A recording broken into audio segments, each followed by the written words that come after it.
Welcome into Boxing Scene's top stories here on ProBox TV. In keeping with our name here, ProBox TV, we are at the end of the year bringing you the top stories of 2024 as it draws to a close. The big stories, of course, have to begin with Ryan Garcia and his, let's say, up and down year, to say the least. To help me break it down, Jimmy Smith in studio, joined by the champs, Chris Algieri, Paulie Malignaggi.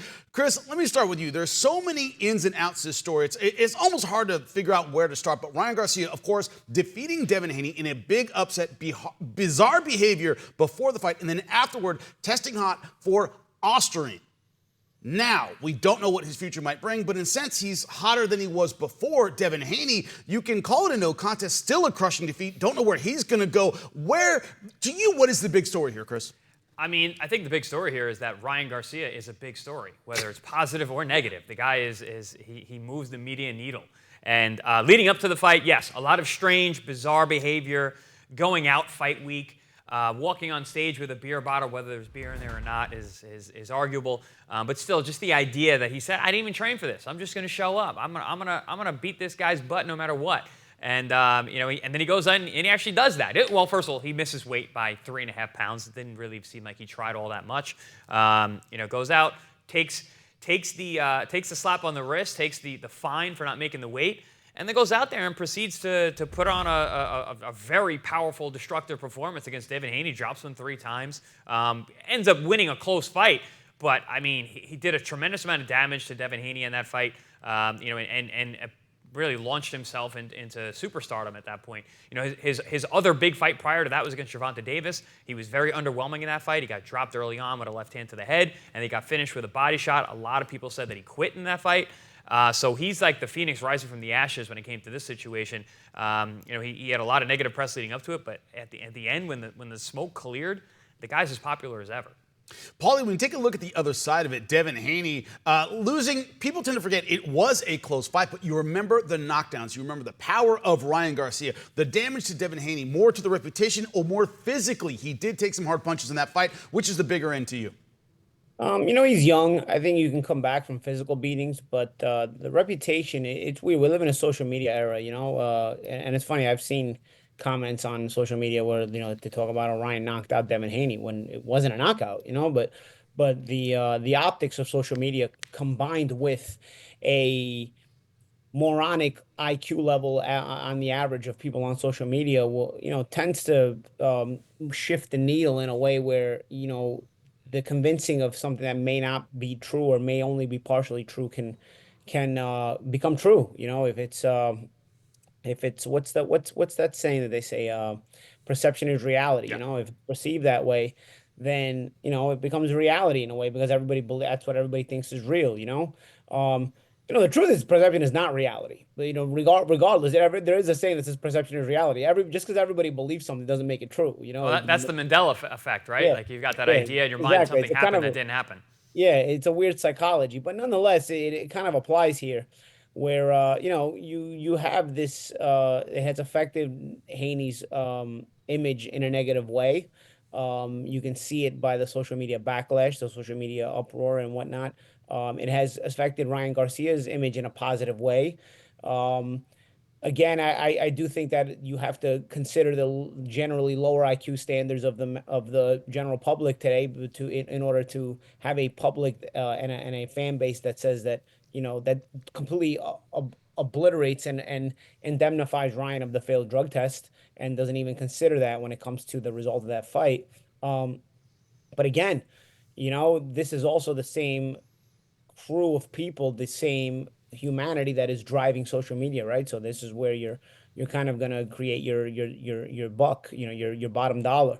So I think it has affected Devin Haney in a negative way, even though I think it shouldn't have in as much as it has.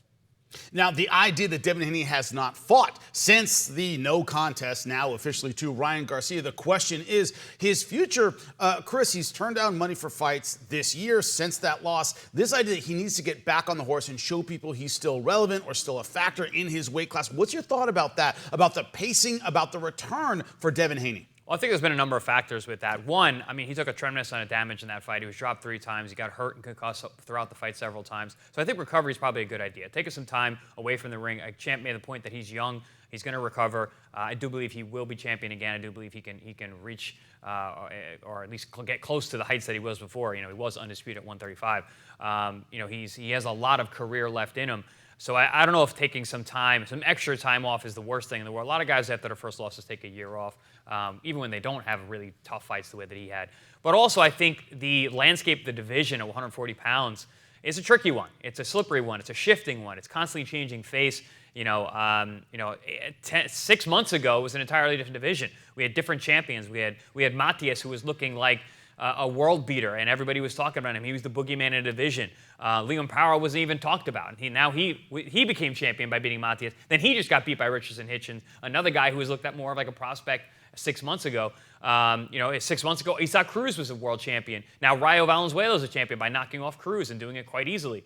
So the face of the division has been changing quite a bit, and the way that Team Haney has always moved has been very calculated. Bill, the manager, trainer, and father of Devin Haney, has always been very, very smart in the way that he moves his son. So I think that they are watching the landscape. They're seeing how things are developing and looking for the right time to jump back in.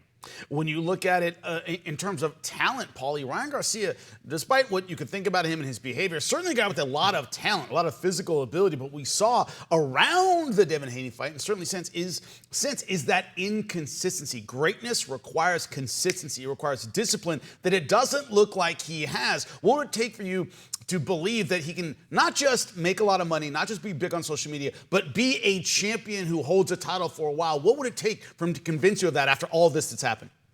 I think he needs a career-defining win in some ways, at some aspects. Right now, the biggest career-defining win he has is Luke Campbell, and I do actually rate that win more than some other people might rate that. That was an Olympic gold medalist. But bottom line is Luke Campbell never did reach the heights as a pro to win a world championship. Granted, I think some of that was bad luck. His title shots came against a very good Jorge Linares and a very good Vasyl Lomachenko. But nonetheless, it remains to be seen.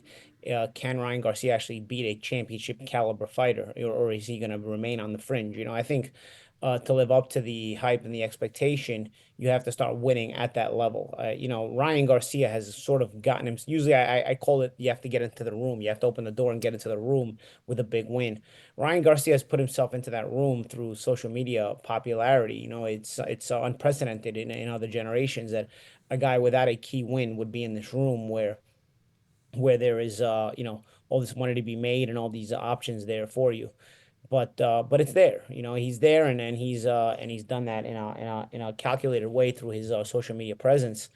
But we're still waiting to see if he's going to be able to live up to it from a boxing standpoint. Yeah, you can see the talent. You can see the physical ability is there in some ways. It shows in some flashes. I don't think it's been there consistently enough to really consider him a world-class fighter, but in some ways, in some moments, you see it. Now, whether that was aided by PEDs or not, who knows, But we know he failed in the Devin Haney fight for sure. How many guys get caught in their first time of failing? Is that the first time they were using? Odds are they weren't. That's also my one of my critiques of the Ryan Garcia situation is, he went out and just tried to put the blame on everybody else. He put the blame on Scooter Honig, who is basically a homegrown strength conditioning coach from New York, who everybody in the New York area knows is an honest, loving guy, and has been around for such a long time. Just built himself from scratch.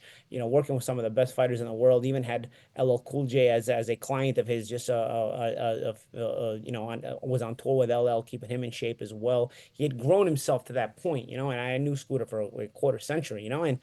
And for Ryan to just try to use him to make the weight at the last minute, which is what we're hearing, and then basically saying, "Oh, that was the guy that made me pop." That thing, I thought that was very, very low, spineless, and a lot of other things that I probably shouldn't say here.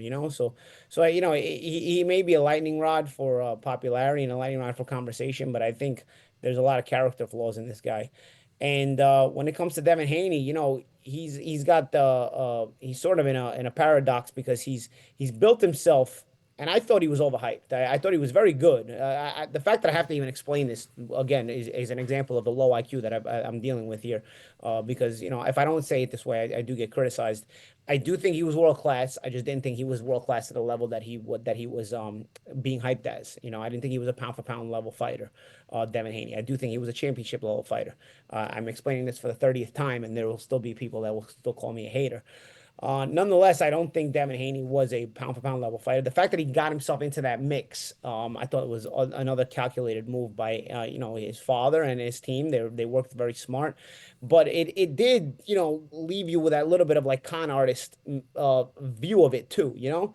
So when this whole thing comes crashing down, it's kind of a shame because, you know, they did work hard to get it there. They positioned themselves accordingly, and then it comes down to this, you know, quote unquote defeat that isn't really a defeat, that sort of smashes that entire image that, again, I didn't believe to begin with. I thought it was a little bit of a fraudulent image to begin with, but nonetheless, it was there. And now all of a sudden it's not there and it's been crushed. And what do you do with Devin Haney? You know, you mentioned the championship level fighters at 140 pounds. You mentioned Richardson Hitchens. You mentioned Brian Valenzuela. These aren't huge names. But now all of a sudden Devin Haney had gotten so big that he's beyond the belts. He wouldn't fight Sandy Martin for the WBC title. You know, he's not fought since the Ryan Garcia fight. This guy who has basically got a career full of beating old men now is so all of a sudden too big to fight champions in their prime. I don't know that he's ever fought a champion in his prime. How did this guy get so big like that? Again, is this the foolishness of the media, the foolishness of the fan base, fans in general? Because this guy should be going back in and fighting for championships and winning them. And I think he has the ability to, honestly. I do think he does. He can be a world champion. But the fact that he's now positioning himself, oh, this is not a big enough fight for me. This is not a big enough fight for me. Look at the names that are 140 pounds now as world champions. Are any of them big enough for Devin Haney? How did Devin Haney get this big to begin with? He shouldn't be this big to begin with. That he shouldn't want to fight for these world championships. He shouldn't be salivating at the opportunity to win a world championship after what was done to him, which I think what was done to him was wrong. Chris, you said it. Rising from the ashes, did Ryan Garcia? Can he do it again? That is a question. And can Devin Haney do it? In 2025? That is a question. And when it happens, it's going to be big boxing news, and that's what we cover here on ProBox TV. See you next time. For more ProBox TV, scan the QR code on the screen or go to the App Store and Google Play. ProBox TV, your boxing channel.